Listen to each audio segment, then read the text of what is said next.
लोगों का यहाँ पर हिसाब किताब 15वीं शाबान को जो अब शब बारात आने वाली है लिख दिया जाता है, साल भर में क्या क्या होने वाला है, कितने लोग जाने वाले हैं। कई लोगों की किताबें बंद कर दी जाती हैं। हदीस पाक में ये भी है कि फैसला अल्लाह ताला फरिश्तों के हवाले फरमा रहा होगा। हालांकि जब हम माँ के पेट में थे तभी लिख दिया गया है कि कितनी उम्र है, लेकिन फरिश्तों को जो ट्रांसफर किया जाता है साल में एक मर्तबा, अगले साल इनका क्या क्या होना है। और हदीस में है किसी के मुतालिक फरिश्तों को ये कहा जा रहा होगा कि फलां 1 महीने बाद, 2 महीने बाद, 1.5 महीने के बाद उसकी फलां वजह से मौत आएगी, लेकिन वो बंदा शादी की तैयारी कर रहा होगा। वो बंदा जिसकी मौत का ऑर्डर जारी हो चुका है, फरिश्ते ले चुके हैं, वो अपने कारोबार के और अपने घर बार के बनाने में मसरूफ होगा। उसे अंदाजा तक नहीं होगा कि शाबान के इस महीने में उसकी मौत का परवाना निकल चुका है। इसीलिए मैं अर्ज कर रहा हूँ कुरान की आयत, इक़्तरब लिन्नास हिसाबुहुम वहुम फी गफ़लतिन मुअरिदून। अल्लाह फरमाता है लोगों का हिसाब बहुत करीब आ चुका जबकि वो गफलत में पड़े हुए। अब जिस जमाने में आप जिंदगी गुजार रहे हैं ये इतनी तेजी से आपके ऊपर से गुजर जाएगा कि आपको एहसास तक ना होगा। बल्कि एक हदीस का मफहूम ये भी है कि जवान बूढ़े नजर आने लगेंगे और बच्चे जवान नजर आने लगेंगे। वो दौर आए आज। बच्चे तो हमारे जवान हो ही चुके हैं, जो 6 साल के बच्चे हैं, 5 साल के बच्चे हैं, जिनको हकीकत में बच्चा कहा जाता था। अब के जमाने में वो बच्चे ही नहीं रह गए। 8 साल के बच्चे वो बच्चे ही नहीं रह गए। सारी स्कूलों के हालात हमारे पास आए दिन नई नई खबरें आती हैं। 3री जमात का, 4थी क्लास का बच्चा खतरनाक किस्म के नशों में मुब्तला है, जो बड़े बड़े जवान भी नहीं किया करते। तो बच्चा कहाँ रहा। हुजूर पाक सल्लल्लाहु तआला अलैहि वसल्लम ने फरमाया था बच्चे जवान लगेंगे और जवान बूढ़े। और जवानों की हालत यह है कि सारे मजे अपने बचपन में इतने कर लिए कि जवानी में ताकत ही खत्म हो गई। 25 साल की उम्र में ऐसे लगते हैं जैसे कि बुढ़ापा आ गया, कमजोरियां आ गई। 30 साल पहले के दौर में 40 साल को भी जवानी कहा जाता था। अब के दौर में 40 साल तो बुढ़ापा हो गया। 30 साल की उम्र के बाद आज के नौजवानों के जवाब देने लग जाते हैं। उसकी वजह यह है कि बचपन में अपने आप को बर्बाद कर लिया, बचपन में अपने आप को खत्म कर लिया। तो जो बचपना था उसको जवानी में बिता दिया, और जो जवानी हो बुढ़ापे में। और जो बूढ़े असल बूढ़े हैं जिनको 60-70 साल की उम्र मिली हुई है, ये अल्लाह ताला की तरफ से उनके लिए नेमत है। बाकी क़यामत के करीब जो हालात हैं वो इस तरह के। और मजीद मैं आपको ये भी बता दूं कि ज़माना तरक्की करते करते तुम्हें ऐसा सुस्त और काहिल बना देगा कि तुम कोई काम के लायक भी नहीं रह जाएंगे। बहुत सारी चीज़ें हमसे रुखसत हो रही हैं, हमें अंदाज़ा भी नहीं। अभी कल ही मैं जिक्र कर रहा था, अभी 10 साल पहले, 20 साल पहले जो चीज़ें हमारे आंखों के सामने मौजूद थी वो अब गायब हो चुकी हैं। खाली वक्त उसे मिले तो नशा भी याद आ जाए, खाली वक्त उसे मिले तो औरतों की तरफ मैलान भी बढ़ जाता है, खाली वक्त उसे मिले तो उसको दौलत लुटाने और अय्याशी करने की फिक्र भी सवार होने लगती है। अपने आप को किसी चीज़ में मसरूफ़ कर ले, और सबसे बेहतरीन मसरूफियत क्या है? अल्लाह और उसके रसूल का जिक्र पाक। ये सबसे बेहतरीन मसरूफियत है कि तुमने अपने आप को इसमें मसरूफ़ कर रखा तो अल्लाह ताला दुनिया की तमाम मसरूफियतों से तुम्हें आज़ाद कर देगा, बुराइयों से आज़ाद कर देगा। कुरान में रब ताला फरमाता है वक़ालू हस्बुनल्लाहु व निअमल वकील। जिन्होंने ये कहा हमारा रब हमारे लिए काफ़ी है, हमारा अल्लाह हमारे लिए काफ़ी है, और क्या ही बेहतरीन मददगार है, क्या ही बेहतरीन वकील है। जिसने ये कहा, अल्लाह फरमाता उसके फौरन बाद आयत आई फनक़लबू बिनिअमतिन मिनल्लाहि व फ़ज़लिन लम यमससहुम सू। अल्लाह उन लोगों को अपनी खास नेमतों में ले जाएगा, ऐसी जगह जहां कोई बुराई उन्हें छू भी ना सकेगी। जिन्होंने अल्लाह की बारगाह में ये कहा हस्बुनल्लाहु व निअमल वकील। आगे भी है, दूसरी आयत है निअमल मौला व निअमन नसीर। जिसने ये कहा, अल्लाह फरमाता है उन बंदों को अल्लाह अपनी खास नेमतों में ले जाएगा, और फजल में ले जाएगा ऐसी जगह लम यमससहुम सू, जहां उन्हें कोई बुराई छू भी ना सकेगी, कोई बुराई ना आ सकेगी। इसीलिए कसरत से अपने आप को मसरूफ रखो। ये जो महाफिल हमारी हो रही है, अल्लाह करे कि हमेशा कायम रहे। हम हफ्ते में एक मरतबा जिक्र की मजलिस में आते हैं अपने दिल को अल्लाह ताला की याद से मामूर करने के लिए। वैसे खाना तो दिन में 3 मरतबा और कोई तो 5 मरतबा खाते हैं। अपने जिस्म का भरपूर ख्याल रखा जाता है। हमारी रूह के ख्याल के लिए मजलिसों में आना ज़रूरी है। ये मजलिसों की पाबंदियाँ, और अगर आप इसको ही ये समझ कर ना चलें कि हमने एक बार हफ्ते में जिक्र कर लिया तो अब काफ़ी है। हमारी गाड़ी भी जो है पेट्रोल बार बार मांगती है। उसको जिस तरह से चलाते हैं उस तरह से उसकी ख्वाहिश भी है। रोज़ाना गाड़ी को अगर कहीं खड़ी कर रखें तो ज़्यादा पेट्रोल नहीं लगेगा, लेकिन चलती रहे तो बार बार पेट्रोल की ज़रूरत है। हम में से अभी कोई ऐसा नहीं है जो बिस्तर पर पड़ा हुआ है। हर कोई चल रहा है, फिर रहा है, दुनिया में मसरूफ़ है। तुम अपने खाने पाने भी कर रहे हो, लोगों से मुलाकात भी कर रहे हो, इसका मतलब है तुम्हारी गाड़ी चल रही है और इसको पेट्रोल बार बार चाहिए। और यही जो ईंधन है, ये पेट्रोल है, उसका काम ये अल्लाह ताला का जिक्र करता है। तुम्हारे जिस्म को बैलेंस रखने के लिए, तुम्हारी फिक्रों को बैलेंस रखने के लिए, तुम्हारे दिमाग को सही सलामत एक नहज पर रखने के लिए ये जिक्र की महफिल कुव्वत देती है। अगर इस हफ्ते में आपने जिक्र किया नहीं हुआ तो आप अपने ही घर पर सोने से कबल बिस्तर पर बैठकर क्यों अल्लाह का जिक्र नहीं कर लेते? 5 मिनट 10 मिनट उस मौला को पुकार करके सोने में क्या हर्ज है? लोग मोबाइल देखते, गाने सुनते, फिल्में देखते हुए सो जाते हैं, लेकिन अल्लाह रब्बुल इज्जत को याद करके सोने वाला, मेरे अजीजों, कुरान में मौला फरमाता है फज़कुरूनी अज़कुरकुम। उसका वादा है तुम मुझे याद करो, मैं तुम्हें याद करूँ। और इसकी तफसीर में अल्लाह ताला के इस कौल में, इस फरमान की तफसीर में बुजुर्गों ने फरमाया अल्लाह कैसे याद करता है बंदे को। अल्लाह बंदे को कैसे याद करता है? जब तुम उसकी याद में मसरूफ रहे, अपने आप को बिजी कर रखा, अल्लाह तुम्हें कैसी जगह याद करता है? फरमाते हैं मुफस्सिरीन के बंदा तो लोगों में अल्लाह को याद किया और अल्लाह बंदे को फरिश्तों में याद करता है। फरिश्तों के दरमियान तुम्हारा जिक्र होने लगता है कि फलां का बेटा फलां आज मेरा जिक्र कर रहा था। आज महफिल जिक्र से जितने निकलेंगे, अल्लाह करीम हमारा जिक्र फरिश्तों में ज़रूर फरमाएगा। फरिश्तों में ज़रूर जिक्र होगा कि फलां बंदा आज जिक्र में मशगूल था। और फिर ये भी फरमाया बुजुर्गों ने, मुफस्सिरीन ने, कि अल्लाह ताला वहाँ याद करता है जहाँ फरिश्ते हों, फरिश्तों की महफिल में तुम्हारा जिक्र। और उसके अलावा ये भी फरमाया गया कि तुम दुनिया में जिंदगी में उसे याद करते थे और वो तुम्हें मरने के बाद कब्र में याद करेगा। जब दुनिया तुम्हें छोड़ देती है तब अल्लाह ताला तुम्हें याद फरमाता है। फज़कुरूनी अज़कुरुकुम का मतलब ये है वो तुम्हें याद फरमाएगा, लेकिन उसके लिए कसरत से तुम अल्लाह को याद करो, अल्लाह को याद करो।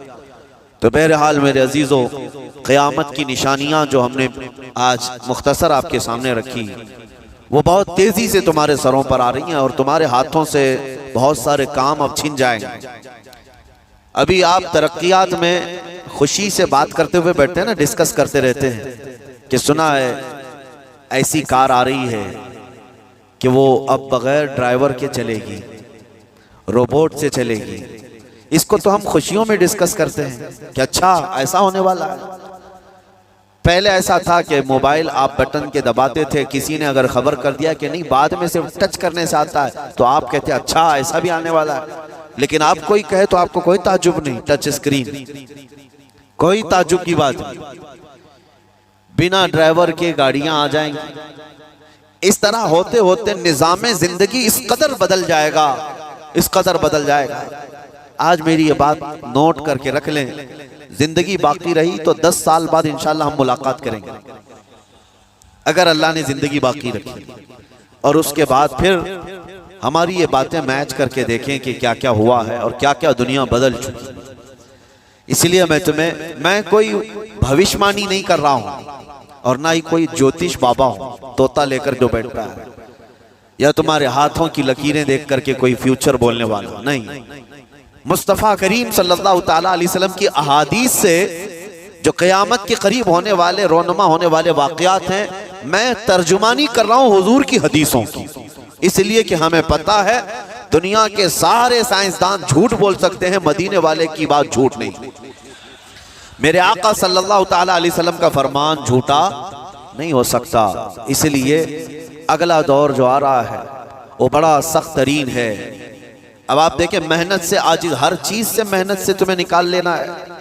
मैंने तो लिखने पढ़ने की एक मिसाल दी कि तुम्हारे हाथों से कलम चला जाएगा, तुम्हारे पास से किताबें जो प्रिंट होती थी ये भी चली जाएंगी। बस तुम मोबाइल में ऑडियो किताबें सुनते रहो।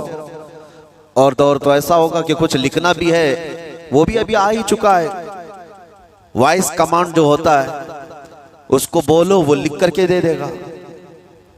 तुम उसमें मोबाइल में जो बोलोगे वो टाइप भी हो जाएगा।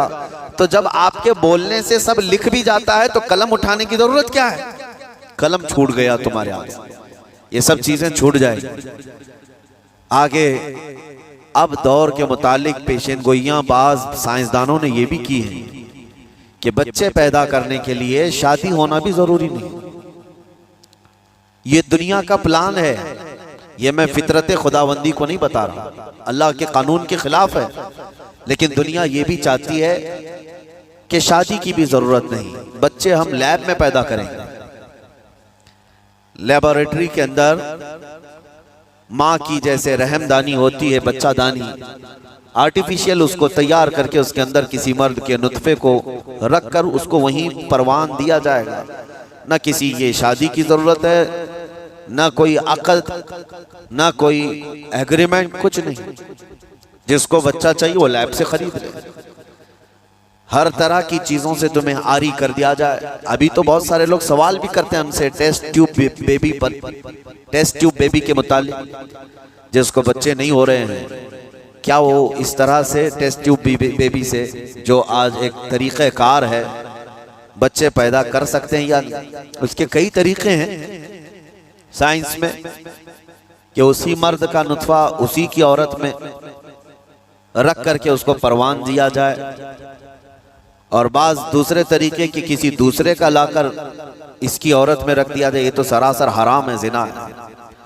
लेकिन अइम्मा इकराम, फुक़हा इकराम ने हलाल रिश्ते के अंदर भी मर्द और औरत जो शादीशुदा हैं उनको भी इस तरीके से बच्चा हासिल करने की इजाजत नहीं थी, वो नाजायज है, नाजायज। बच्चे देना ये अल्लाह की शान है।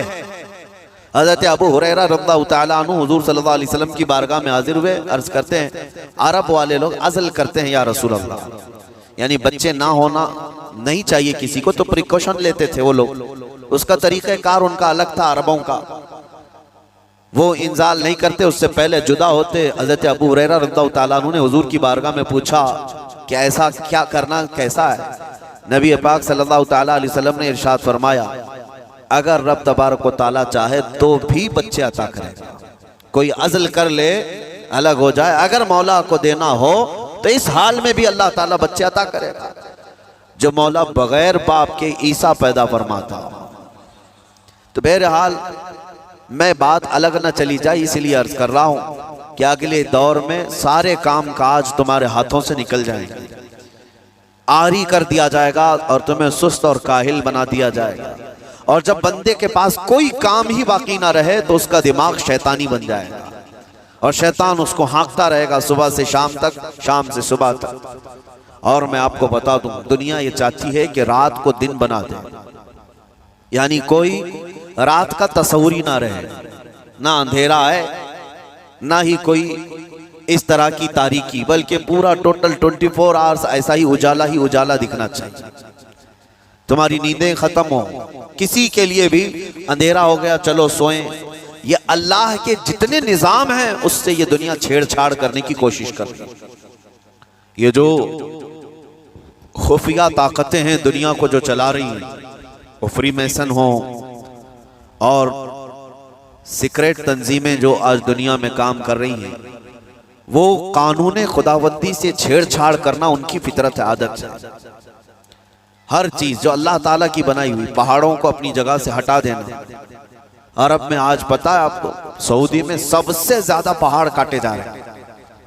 पहाड़ इतने काटते हैं पूरे के पूरे पहाड़ों को उन्होंने जमीन से अलग कर दिया और वहां पहाड़ का वजूद ही नहीं। मक्का में जाकर आप देख लें, मदीने में जाकर देख लें, 4-4 साल 5-5 साल कंटिन्यू कई मशीनें लगा करके पूरे पहाड़ को साफ कर दिया, पत्थर के पहाड़।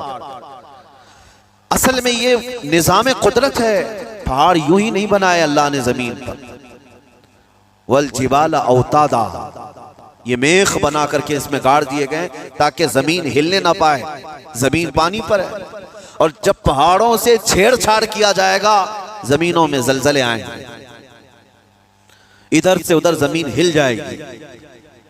और तो और इन्होंने अपनी टेक्नोलॉजी को बढ़ाते बढ़ाते कानून खुदाबंदी में छेड़छाड़ के लिए क्या नहीं किया, इन्होंने जाली और आर्टिफिशियल अर्थक्वेक लाने की कोशिशें की।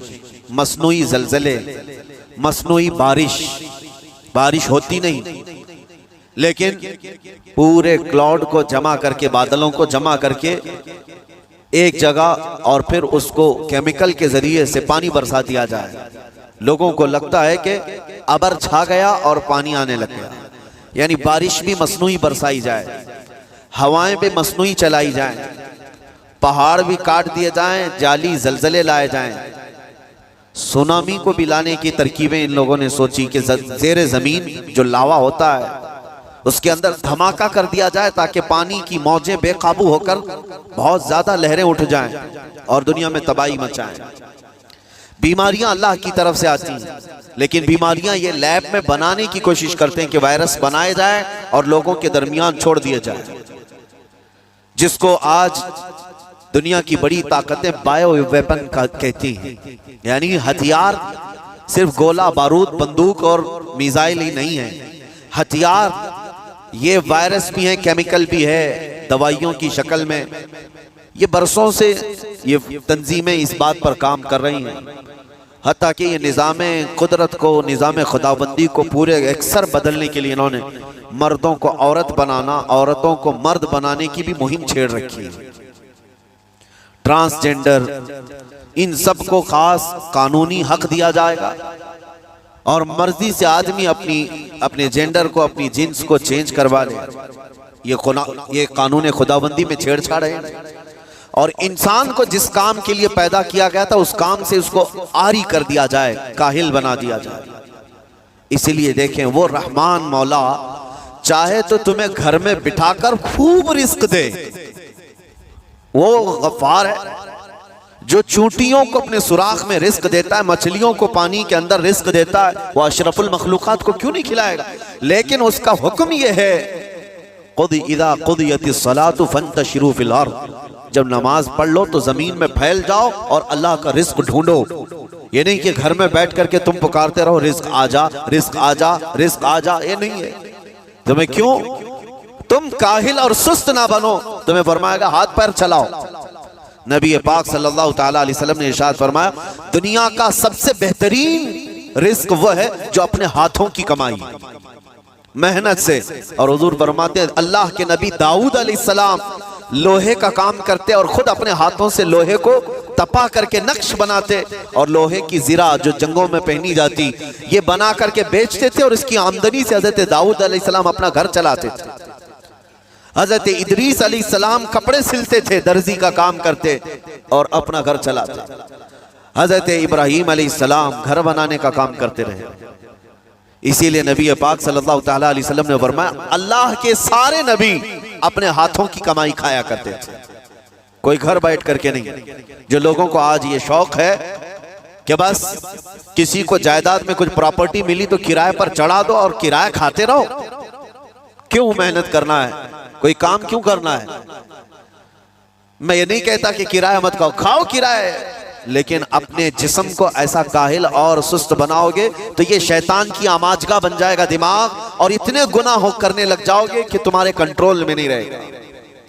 तुम इसको जितना खाली और सुस्त छोड़ोगे, या ऑलरेडी जो साइंसदानों ने चूहों पर एक्सपेरिमेंट करके जो देखा, अक्सर ऐसा होता है कि चूहों पर जो तजुर्बा किया जाता है इंसान के फितरत से बहुत ज्यादा मेल खाता है चूहों की तबीयत। इसीलिए ऑपरेशन थिएटर में भी सिखाने के लिए चूहे और मेंढक का इस्तेमाल होता है। दवाइयां भी जो सबसे पहले बनती हैं वो चूहों को खिलाकर देखी जाती है।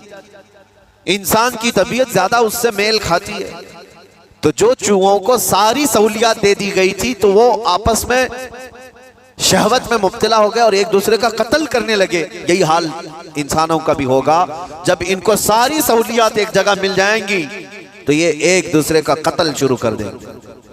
ये कसरत से गुनाह करने लगेंगे और एक दूसरे का कत्ल करेंगे। इसीलिए आपको मैं जो बात कह रहा था वो अधूरी रह गई। वो रब तबारक व तआला चाहे तो घर बैठाकर तुम्हें खिलाए, लेकिन आप मुझे ये बताओ, ये जो मस्जिद में बुलाता है तुम्हें रब तआला 5 वक्त, फजर में, जोहर में, असर में, मगरिब में, इशा में, और हर एक में तुम्हें अपनी पेशानी जमीन पर रखनी है। हाँ, एक मखसूस तरीका है। क्यों? अल्लाह करीम क्या तुम्हारे इन अमाल का मोहताज है? मोहताज है रब ताला कि तुम जितने सजदे करोगे उसका पावर बढ़ेगा, उसकी ताकत बढ़ेगी, तुम्हारी इबादतों से उसके खजाने बढ़ेंगे। कुछ नहीं होना है, वो बेनियाज है। अल्लाह समद, वो बेनियाज है। लेकिन तुम्हें ये जो प्रैक्टिस कराई जाती है वो इसीलिए कि तुम सुस्त और काहिल ना बनो। किसी गाड़ी को ज्यादा दिन गैरेज में रख दिया जाए, चाहे वो नई क्यों ना हो, जंग लग जाता है और उसके बाद फिर उसके अंदर खराबियां शुरू हो जाती हैं। इंसान अपने आप को इसी तरह काहिल रख दे, सुस्त रख दे, तो फिर उसके अंदर भी अजब अजब किस्म की बीमारियां, वो गुनाहों की बीमारियां भी शुरू होती हैं और जिस्मानी बीमारियां भी शुरू होती हैं। इसीलिए तुम्हें 5 वक्त ये प्रैक्टिस भी कराई जाती है कि नमाजें पढ़ते रहो, अपने आप को बिजी रखो। तुम बार बार पेशानी जमीन पर झुकाओ और उठाओ, झुकाओ उठाओ। ये प्रैक्टिस इसीलिए कराई जाती है कि तुम्हारा जिस्म सुस्त और काहिल ना रहे।